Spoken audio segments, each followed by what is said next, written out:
Hello दोस्तों, नमस्कार। आपका स्वागत है मेरे यूट्यूब चैनल एमजे स्टडी पर। आज हम फिर शुरू करेंगे height and distance. Question number 5। भूमि से 60 मीटर की ऊंचाई पर एक पतंग उड़ रही है। पतंग में लगी डोरी को अस्थायी रूप से भूमि के एक बिंदु से बांध दिया गया है। ठीक है। भूमि के साथ डोरी का झुकाव 60 डिग्री है। यह मानकर कि डोरी में कोई ढील नहीं है। डोरी की लंबाई ज्ञात करो। ठीक है, हमें क्या करना है, डोरी की लंबाई बतानी है। देखो, ये मान लेते हैं एक 60 मीटर की ऊंचाई पर एक पतंग उड़ रही है। मान लेते हैं यहाँ पर देखो, एक पतंग उड़ रही है यहाँ पर। ठीक है, 60 मीटर की ऊंचाई है ये। सही है, इसको ए मान लेता हूँ मैं, और इस वाले पॉइंट को बी मान लेता हूँ मैं। ठीक है, और इसके साथ एक डोरी है, डोरी बंधी हुई है, वो जमीन के साथ अस्थायी रूप से बंधी हुई है। ठीक है, और कितने अंश का एंगल बना रही है वो, 60 डिग्री का। ठीक है, इस पॉइंट को मान लेता हूँ मैं सी। तो हमें क्या बताना है, जो डोरी की लंबाई है ए सी है, वो हमें बतानी है। मैं मान लेता हूँ इसकी लंबाई x मीटर है। ठीक है, तो सॉल्यूशन देखते हैं इसका। Solution, let length of string is equal to x metre. ठीक है, तो देखो हमारे पास ये एक राइट एंगल ट्रायंगल है ए बी सी। ठीक है, इसमें हमारे पास क्या दे रखा है, परपेंडिकुलर 60 मीटर है, और जो हाइपोटेनस है वो x मीटर मान रखा है मैंने। ठीक है, तो हमें क्या बताना है, x की वैल्यू निकालनी है हमें। ठीक है, देखो हमें पता है sine theta is equal to होता है हमारा परपेंडिकुलर अपॉन में हाइपोटेनस। ठीक है, यानी कि लंब बटे कर्ण रहता है। ठीक है, तो देखो साइन थीटा की वैल्यू कितनी है हमारी, 60 degree is equal to perpendicular कितना हमारा 60 अपॉन में जो हाइपोटेनस है वो कितना हमारा x है। ठीक है, साइन 60 की वैल्यू कितनी रहती है हमारी, √3/2 is equal to 60/x। Cross multiply कर देंगे हम इसमें, तो देखो क्या आ जाएगा, ये हमारा x √3 इज इक्वल टू 60 का 2 के साथ मल्टीप्लाई करेंगे तो कितना आएगा, 120। ठीक है, तो x इज इक्वल टू कितना आएगा यहाँ से हमारा 120 अपॉन √3। तो अब क्या करेंगे, √3 का ऊपर गुणा करेंगे, √3 का नीचे गुणा कर देंगे, यानी कि हम √3 का रेशनलाइज कर देंगे, हर का परिमेयकरण। ठीक है, तो यहाँ से क्या होगा, ये 120 √3 अपॉन में 3, √3 का √3 से मल्टीप्लाई करेंगे तो कितना हो जाएगा हमारा 3 हो जाएगा। ठीक है, और 3 से 120 कितने बार कटेगा, 40 बार, तो बराबर कितना आंसर आएगा हमारा 40 √3। तो डोरी की लंबाई कितनी आ जाएगी निकल के हमारी, x is equal to 40 √3 metre. यही हमारा आंसर आएगा। नेक्स्ट क्वेश्चन देखते हैं। एक 1.5 मीटर लंबा एक लड़का 30 मीटर ऊंचे एक भवन से कुछ दूरी पर खड़ा है। सही है, जब वह ऊंचे भवन की ओर जाता है तो उसकी आंख से भवन के शिखर का उन्नयन कोण 30 अंश से 60 अंश हो जाता है। यानी कि पहले जिस स्थान पर वो लड़का खड़ा था उसका जो एंगल था वो 30 अंश का था। बताइए कि वह भवन की ओर कुल कितने मीटर चल कर गया। ठीक है, देखो क्या करते हैं, मान लेते हैं यह भवन है। ठीक है, यह एक भवन है ए बी। सही है,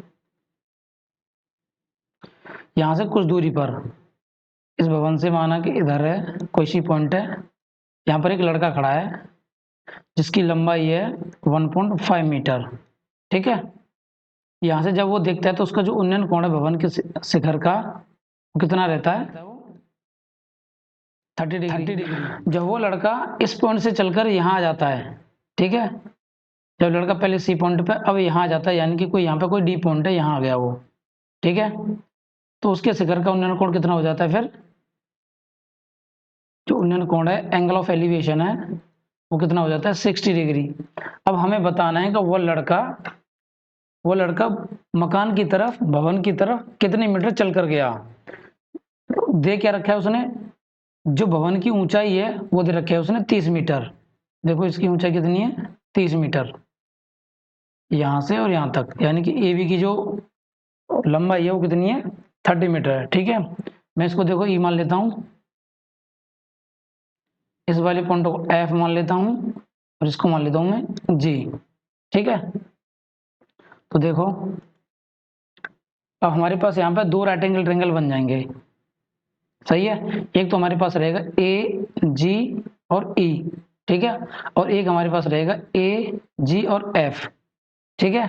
तो देखो ये 1.5 मीटर लंबा है सी ई, तो इसकी भी लंबाई कितनी रहेगी हमारी 1.5 मीटर। जो बी जी है ये भी हमारी 1.5 मीटर रहेगी।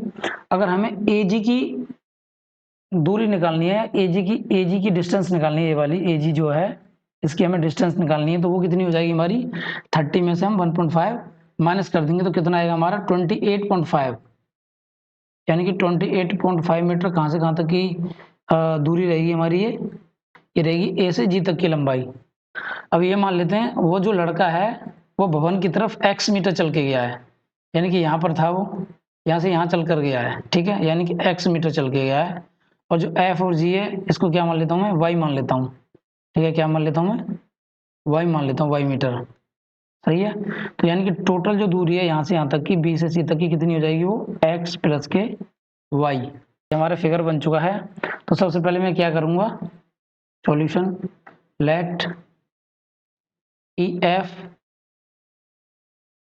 is equal to x meter and FG is equal to y metre, सही है। तो यहाँ से जो हमारा E और G है, GE है, ये कितना हो जाएगा यहाँ से GE is equal to हो जाएगा हमारा x प्लस के y मीटर, सही है। पहले हम इस ट्रायंगल में जाते हैं AGE में, ठीक है, इन ट्रायंगल AGE, ठीक, इन ट्रायंगल AGE में जाएंगे हम, AGE में। तो देखो हमारे पास थीटा क्या है 30 डिग्री है इसमें, और हमारे पास जो परपेंडिकुलर है वो यहाँ से यहाँ तक है, AG कितना है 28.5 है, ठीक है। तो देखो हमारे पास क्या बनेगा, एक तो परपेंडिकुलर बनेगा और ये हमारे पास रहेगा बेस।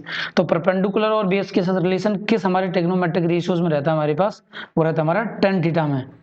हमें पता है tan theta is equal to होता है हमारा परपेंडिकुलर अपॉन बेस, यानी कि लंब बट्टे आधार, सही है। तो देखो tan थीटा की वैल्यू कितनी हमारी 30 डिग्री है, इज इक्वल टू परपेंडिकुलर कितना है हमारा, परपेंडिकुलर कितना है हमारा 28.5 है, सही है, अपॉन में जो बेस है जो आधार है हमारा वो कितना है टोटल ई और जी हो जाएगा, ठीक है, यानी कि ई जी कितना हमारा एक्स प्लस के वाई है, एक्स प्लस के वाई है, सही है। तो tan 30 की वैल्यू कितनी रहती है हमारी 1/√3 इज इक्वल टू 28.5 अपॉन में x प्लस के y। देखो क्या करेंगे यहाँ से क्रॉस मल्टीप्लाई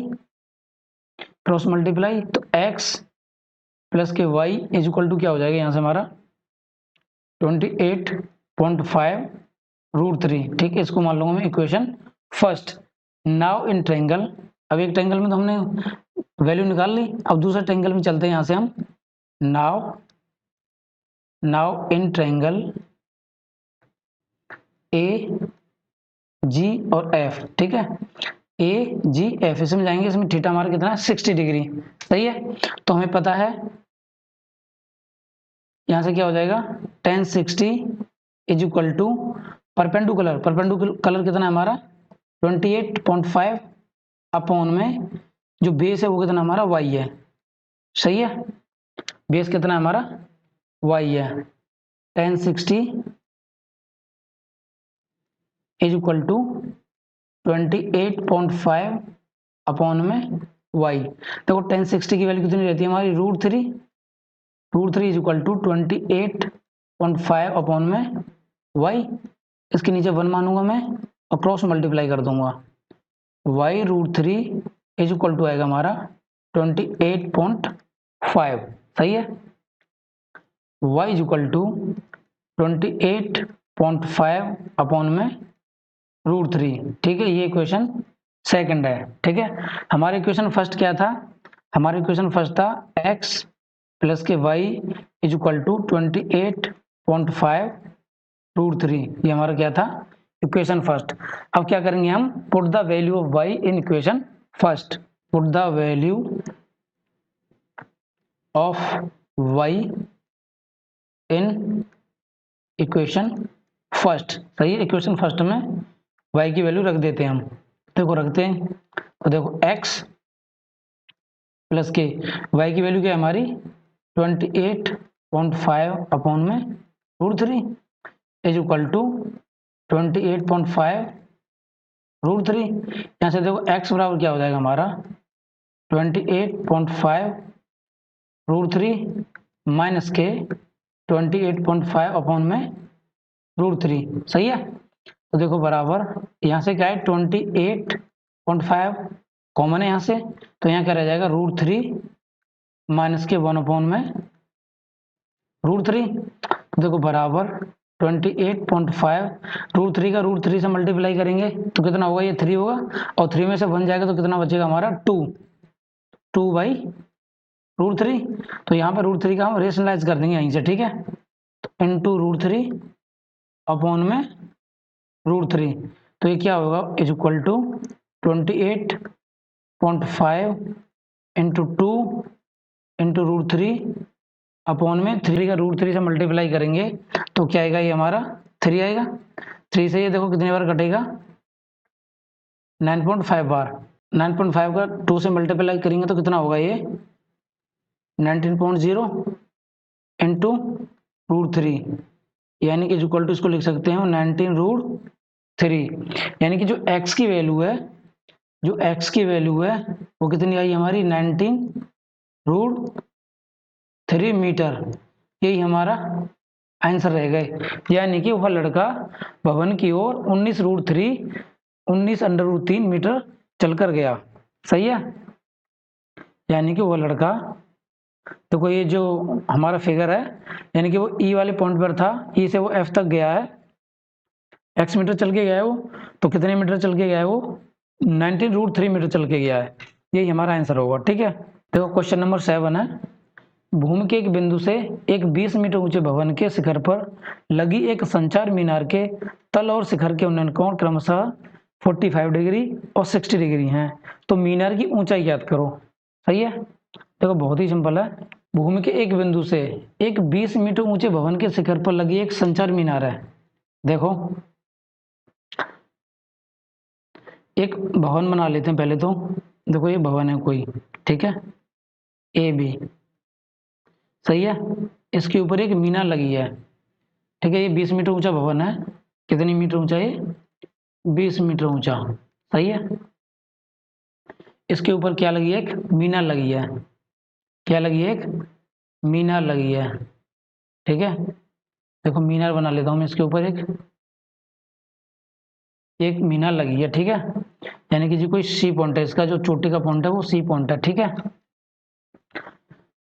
तो वो क्या बोला है, संचार मीनार के तल और शिखर के उन्नयन कोण, यानी कि यहाँ कोई पॉइंट है, कोई यहाँ कोई पॉइंट डी है, इसको मैं बी से मिला लेता हूँ, ठीक है। इसके तल, इसका जो तल क्या है, ए पॉइंट है, यहाँ तक का जो उन्नयन कोण है, एंगल ऑफ एलिवेशन है, वो कितना पहले 45 दे रखा है उसने, सही है। और जो शिखर का उन्नयन कोण है, जो शिखर का उन्नयन कोण है ये वाला, यहाँ से यहाँ तक का, ठीक है, वो कितना है इसका 60 डिग्री है, ठीक है। तो हमें क्या बताना है, तो मीनार की ऊंचाई बतानी है। देखो मीनार कौन सी हमारी एसी है, इसकी ऊंचाई में क्या मान लेता हूं मैं, h मीटर मान लेता हूं, ठीक है। तो कुल ऊंचाई इसकी कितनी हो जाएगी, बी से सी तक की जो डिस्टेंस है वो कितनी हो जाएगी, दोनों जुड़ जाएंगी, यानी कि दोनों प्लस हो जाएंगी, यानी कि h प्लस के 20, सही है, इतने मीटर। सॉल्यूशन करते हैं, इसको जो बी से डी तक की दूरी है इसको मैं क्या मान लेता हूँ, x मीटर मान लेता हूँ। सॉल्यूशन, देखो हमारे पास दो ट्रायंगल बन जाएंगे, एक ट्रायंगल रहेगा हमारा ए, जो राइट एंगल ट्रायंगल है वो, एक ट्रायंगल रहेगा हमारे पास ए बी डी, और दूसरा रहेगा हमारे पास सी बी डी, ठीक है। पहले ट्रायंगल में जाएंगे, in triangle A B D, सही है। यानी कि यहाँ पर लिख सकते हैं हम, लेट, हमने जो हाइट ऑफ द टावर है वो कितना माना है, हाइट ऑफ द टावर क्या है, AC हमारा, AC इक्वल टू क्या माना है मैंने, h मीटर, सही है। और जो BD है, जो BD है वो कितना माना है मैंने, x मीटर, सही है। तो अब देखो क्या करेंगे, यहाँ से हमारे पास क्या है, परपेंडिकुलर है हमारे पास और बेस है, वो हमारे पास किस में रहता है, tan थीटा में रहता है। हमें पता है tan थीटा इक्वल टू क्या रहता है हमारा, परपेंडिकुलर अपॉन बेस, यानी कि लंब बटे आधार। tan थीटा, थीटा की वैल्यू कितनी है हमारी यहाँ पे 45, सही है। परपेंडिकुलर कितना हमारा यहाँ पे 20 है, इसमें ए बी डी में कितना है हमारा 20 परपेंडिकुलर है, ठीक है। अपॉन में बेस कितना है हमारा x है। तो देखो tan 45 की वैल्यू कितनी होती है 1, 1 इज इक्वल टू 20 अपॉन में x। तो इसके नीचे भी 1 मान लूंगा मैं, क्रॉस मल्टीप्लाई कर दूंगा, ठीक है। तो यहाँ से x इज इक्वल टू क्या आएगा हमारा 20, x इज इक्वल टू क्या आएगा हमारा 20, यानी कि x की वैल्यू कितनी मीटर आ गई हमारी 20 मीटर आ गई, सही है। Now in triangle, now in triangle C B D, त्रिभुज सी बी डी में, सही है। तो थीटा हमारा 60 डिग्री है, तो यहाँ से क्या लिखेंगे हम tan 60, tan 60 is equal to base upon, sorry perpendicular upon base रहता है, तो परपेंडिकुलर कितना हमारा यहाँ पे h प्लस के 20, h प्लस के 20 अपॉन में बेस, बेस के हमारा x है, सही है। तो देखो यहाँ से क्या हो जाएगा, tan 60 की वैल्यू कितनी होती है √3 is equal to h plus के 20 अपॉन में x की वैल्यू कितनी निकल के आई है हमारी 20, तो यहाँ पे 20 पुट कर देंगे, सही है। इसके नीचे 1 मान लेंगे और क्रॉस मल्टीप्लाई करेंगे, यानी क्या है हमारा √3 is equal to h plus के 20 अपॉन में 20। इसके नीचे 1 मानूंगा मैं, क्रॉस मल्टीप्लाई करूंगा, तो यहाँ से क्या हो जाएगा h प्लस के 20 is equal to 20 √3, h is equal to यहाँ से क्या हो जाएगा हमारा 20 √3 माइनस के 20, तो h इज इक्वल टू 20 यहाँ से कॉमन है हमारा √3 माइनस के 1, सही है, √3 माइनस के 1।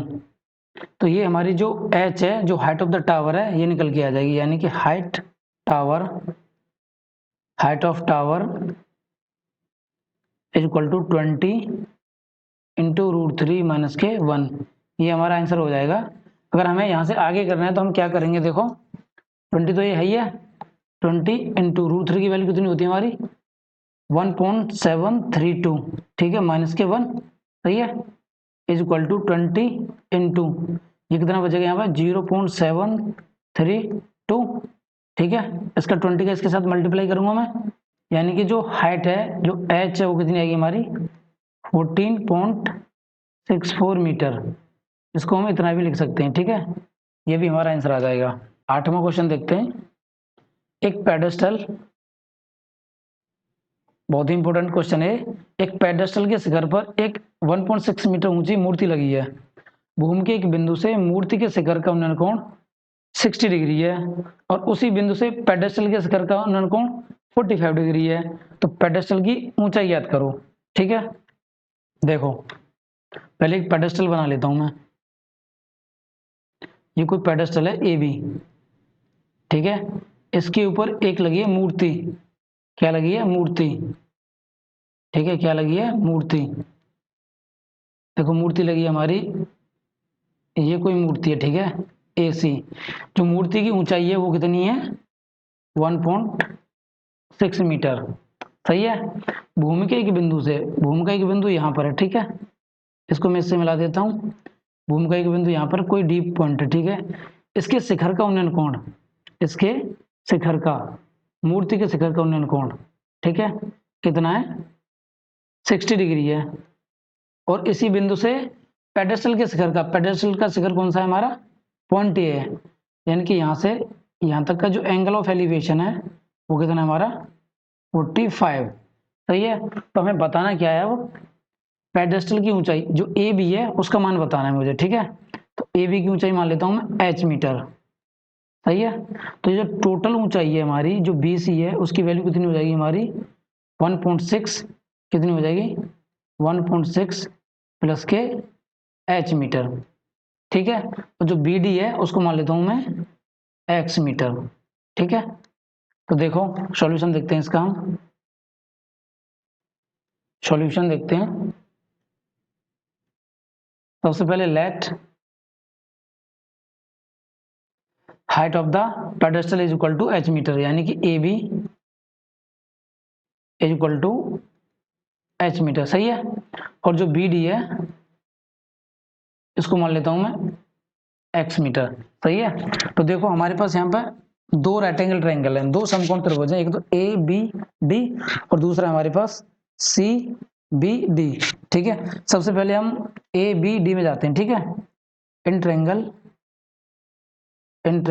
A B और D, ठीक है। इसमें हमारा थीटा कौन सा रहेगा, A B और D में जो हमारा थीटा है ABD में वो कितना है 45 है, कितना है हमारा 45 है। हमें पता है tan theta is equal to रहता है हमारा परपेंडिकुलर अपॉन बेस, यानी कि लंब बट्टे आधार, सही है। तो देखो टेन थीटा की वैल्यू कितनी हमारी 45 इज इक्वल टू परपेंडिकुलर कितना हमारे यहाँ से h, सही है। परपेंडिकुलर कितना है यहाँ पे h हमारा, यानी कि AB का मान कितना h है और बेस कितना हमारा x है, सही है। तो देखो tan 40 की वैल्यू कितनी रहती है हमारी 1 is equal to h upon x, cross multiply करूंगा मैं तो यहाँ से h इज इक्वल टू क्या आएगा हमारा x, सही है। यानी कि h की वैल्यू x की वैल्यू के बराबर है या x की वैल्यू h की वैल्यू के बराबर है, ठीक है। इसको मैं क्वेश्चन फर्स्ट मान सकता हूं। नाउ इन ट्रायंगल, अब किस ट्रायंगल में जाएंगे हम, CBD, ठीक है। इसमें थीटा क्या हमारा 60 डिग्री है, तो यहाँ से क्या हो जाएगा हमारा tan 60 इज इक्वल टू, देखो जो परपेंडिकुलर है वो क्या रहेगा इसमें हमारा BC रहेगा। BC की वैल्यू कितनी हमारी 1.6 प्लस के h, 1.6 प्लस के h अपॉन में x, tan 60 is equal to 1.6 plus के h अपॉन में x, ठीक है। तो देखो tan 60 की वैल्यू कितनी रहती है हमारी √3 बराबर 1.6 प्लस के h अपॉन में x, इसके नीचे 1 मान लेता हूं मैं, क्रॉस मल्टीप्लाई कर देता हूं, ठीक है। यहां से क्या हो जाएगा हमारा x √3 is equal to 1.6 plus के h। देखो x की वैल्यू क्या थी हमारी h थी, यानी x की जो वैल्यू थी h के बराबर थी, तो यहाँ पर मैं x की जगह पे क्या रख दूंगा h पुट कर दूंगा, तो यहाँ हो जाएगा h √3 is equal to 1.6 plus के h को स्टार्ट में लेके आऊंगा मैं h √3 माइनस के h इज इक्वल टू क्या रहेगा हमारा 1.6। यहाँ से देखो h कॉमन है मेरा, √3 माइनस के 1 इज इक्वल टू 1.6। अगर मैं यहाँ से h की वैल्यू निकालूंगा तो क्या हो जाएगा 1.6 अपॉन में √3 माइनस के 1, सही है। तो देखो यहाँ से h इज इक्वल टू क्या आ जाएगा 1.6 अपॉन में √3 माइनस के 1। देखो √3 प्लस के 1 का मैं अंश में गुणा करूंगा और √3 प्लस के 1 का मैं हर में गुणा करूंगा, यानी कि न्यूमरेटर और डिनोमिनेटर में गुणा कर दूंगा, सही है।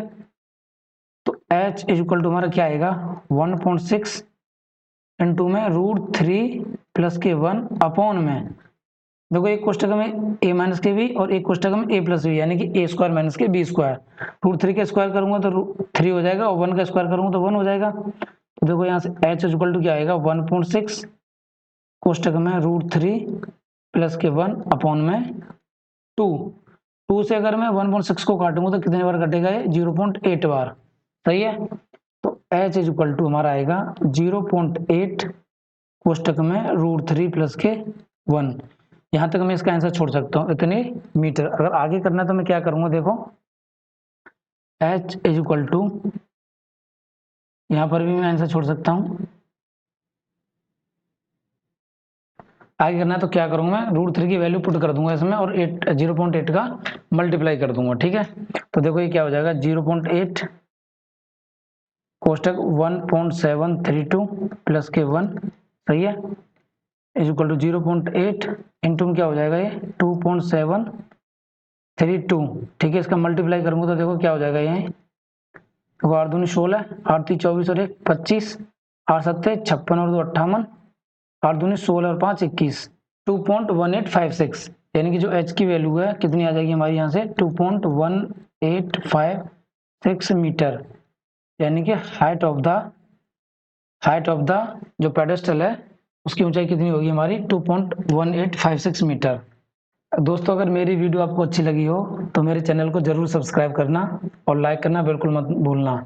Thank you, bye bye.